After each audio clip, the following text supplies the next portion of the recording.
of the best in the business in the National Football League, and as a first overall selection of the 2017 draft, he sacked the first overall selection of the 2018 draft last week in the season-opening win for the Browns. It have to be his former teammate Baker Mayfield. There's so much to talk about with Myles Garrett on the Mercedes-Benz fans phone line, but I guess Myles, first things up is what do you think of that elf, sir? What do you think of the elf? Oh man, I didn't think I'd be on the Rich Eisen Show talking about an elf either. So it's doing me both. Makes two of us. But you're the grown-ass man who's going to be on top of the huge-ass elf. So what do you think? What do you think of it? I'm going to be honest. I agree with you. I had no idea about the history. I had no idea it went back 80 years. And to me, I was always completely all in on the helmet and the dog. And then the elf came in out of nowhere, and I was completely lost because I had no idea where this elf came into things. Well, Myles, again, my problems are not really yours, but I kind of took a very strong stance against the elf, and man, did I hear it from Browns fans. Oh, gosh. I heard about it significantly. So I guess they're into it, Myles. Big time. Well, let me not go too far on my stance. I don't have a problem with the elf. Okay. I just wasn't expecting the elf, and I didn't know that we were so proud of it. But, if it makes us proud, and, that's what we voted for, to be in the middle of the field, I got no problem kicking ass on top of the elf. I guess I know the answer to this question. My last question: have you ever kicked ass on top of an elf before? Have you ever done anything like that, Myles Garrett?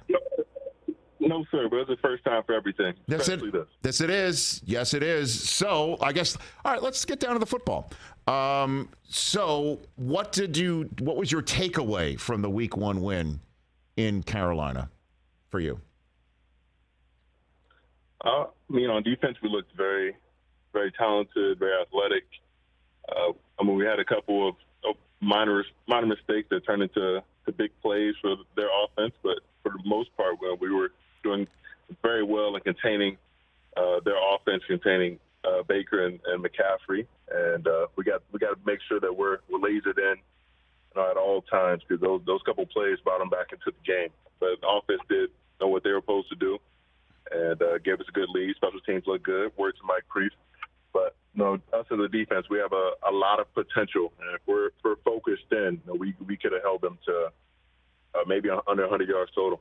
Yeah, were there any moments when, because you did meet at the quarterback, did you have any exchanges with Baker Mayfield on the field last week, Myles?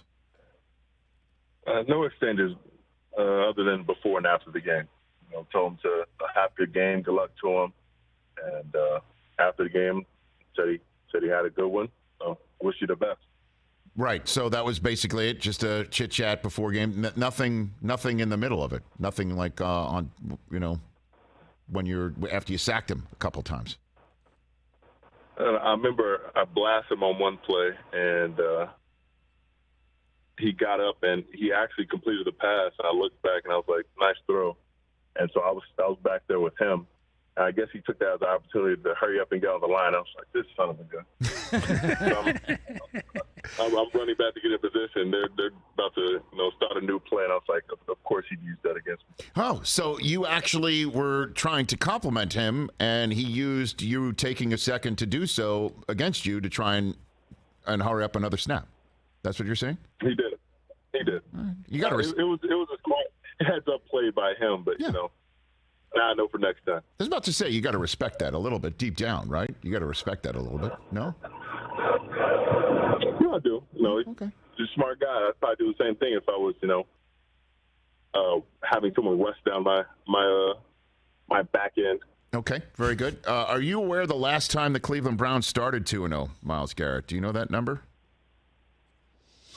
I am not. I'll help you out. I'm trying to keep up with the statistics. I will help you out. It's 1993. It's been a very long time since that happened. What would that mean for you based on everything that's gone on with your team and your franchise over the last half year to start off 2-0? What would that significance be for you? I try to keep things small. So to me, last week's gone. Last week's drama and news cycle was over. So to me, it's just about being 1-0. So I've had people ask me if I could keep up the pace that I had last week. I said I don't need to keep up anything. I just need to show up this week and play the game that I've always played. So these guys don't need to worry about being 2-0 or 3-0. We just have to worry about taking care of business this week and worry about this opponent right now and worry about the rep that we had ahead of us. And it's just one play at a time. If we just keep on stacking those together, I think we'll be in a good place. What is Jacoby Brissett's, role right now? Leadership? Is he front and center? Is he somebody that's taking the mantle in the 11 weeks that he has it for the moment, Myles? I think he has. I think he's been able to be front and center and lead this offense and this team at times when he has to. Especially this week, he's really come on strong. He's looked very crisp, getting the ball off on time and putting it where it needs to be. I like what I've seen from him the last few weeks, but this week I feel like he's gotten a little bit comfortable getting the game underneath his belt, and I think he'll look even better this week. How much in contact are you with Deshaun Watson, Myles Garrett? You chit-chat with him at all? Yeah, I talk to him when I can. When I see him in the building, I talk to him, and then I try to text him and see how he's doing. And when he's not available, just seeing how other guys are, how they've been interacting with him and talking to him. Each relationship is different, so just saying where his head's at and make sure he's staying up and positive. And when his time comes, he's ready to go. And how does Brissett handle? I mean, or you just block it all out?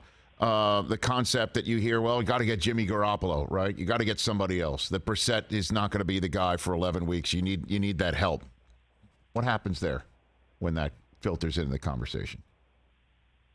I don't think he feels it at all. Okay. I feel like he's heard that a couple times in his career, and he's been proving people wrong for quite a while. So I think he takes that on as a challenge, and so do we as a defense being able to keep points off the board, making his job a little bit easier, make our job as a team a little bit easier, and lightening the load on them and what he has to do.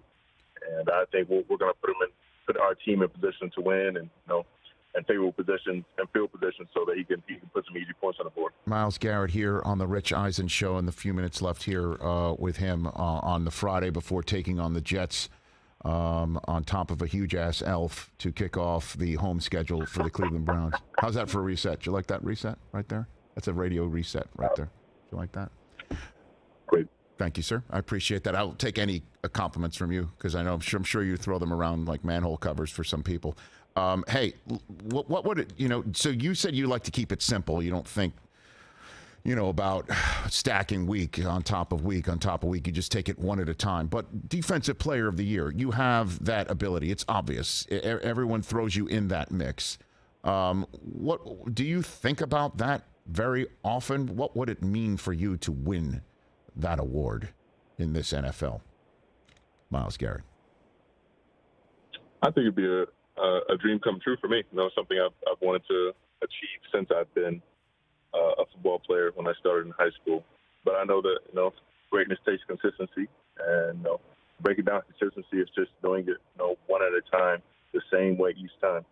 And so I have to be great from week to week to week, and I don't have to worry about being great every big game or every opportunity. There's 50, 60, 70 plus opportunities each game. And it only takes 3 or 4 of those game-changing plays, for those looks and those eyes start to turning your way, and you're starting to be appreciated for what you're doing. And I feel like I just need to stack those and make those happen a little more often from game to game, from rep to rep, and even the small details, making sure the guys are running on my side and playing the run as well as I can, and not taking any plays off. And I'm going to ask you this question. Feel free to answer it as much as you want, or just take a pass. It's up to you, clearly. But Aaron Donald is always in the mix for Defensive Player of the Year, and he swung a couple helmets in a practice skirmish and got no suspension. It appears, certainly not from the NFL. What did you think of that? Do you got any thoughts on that subject matter, Myles Garrett? For me, I didn't see about it because I really don't pay attention to social media like that. Okay. So, I had my friend actually reach out to me, and they told me about it. But I don't really have an opinion just because that's his situation. Mm-hmm. And at the end of the day, they're going to, as an organization, handle it how they will as far as discipline action. But that I don't think it's. No, I think each situation is different, and with his, his team knows the kind of guy he is, and the kind of work he's put in, the level of detail that goes into his job, and sometimes emotions run high, especially at joint practice. We've seen that a lot. So I'm not excusing his behavior, but there's disagreements, there's stuff like that, and at the end of the day, he's going to handle it. He's going to figure it out, get it fixed with his team and with the Bengals, and I'm sure it will be a great matchup if they see each other again.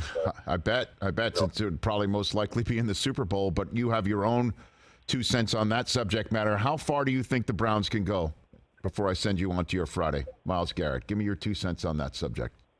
Myles. On what subject? Say that again. How far the Browns can go. What do you think? How far they can go? Yes, you. We can go as far as we want. We can go as far as we really want to. We have a lot of talent all over the field, and being in every room, and it's all a matter of how focused on the job we are each week. If we want to be detailed in our work and prepared for every game and taking each one at a time, and not getting too high or too low with whatever streaks occur or whatever ups or downs that we suffer. I think we can go pretty far. I think we can play and beat a lot of the top teams in the league right now. But that all depends on the mental stability and awareness of the young guys and us as the older guys now, keeping everybody on the task and focus on this one job, and staying low to the ground, avoiding all the distractions and the people who are going to try to lift us up if we're doing well or tear us down if we're not. Just trying to keep the straight and narrow, not letting dissension happen throughout the season. Well, not to dare to put words in your mouth, but I'm assuming when you say there's talent all over the field, you are including Brownie the Elf in that, correct, Myles? That is correct when you say that, all over the field, right? All over the field. Okay. I meant it everywhere. Fans, elves, and players included. Okay, very good. All inclusive. Good to know. Myles, thanks for the time. I always appreciate you saying yes when I call to see if you'll join. I truly appreciate it. Thank you. Appreciate you. Thank you. Right back at you. At @Flash_Garrett when he is on social media. That's Myles Garrett, grown-ass man, Defensive Player of the Year candidate, the Cleveland Browns.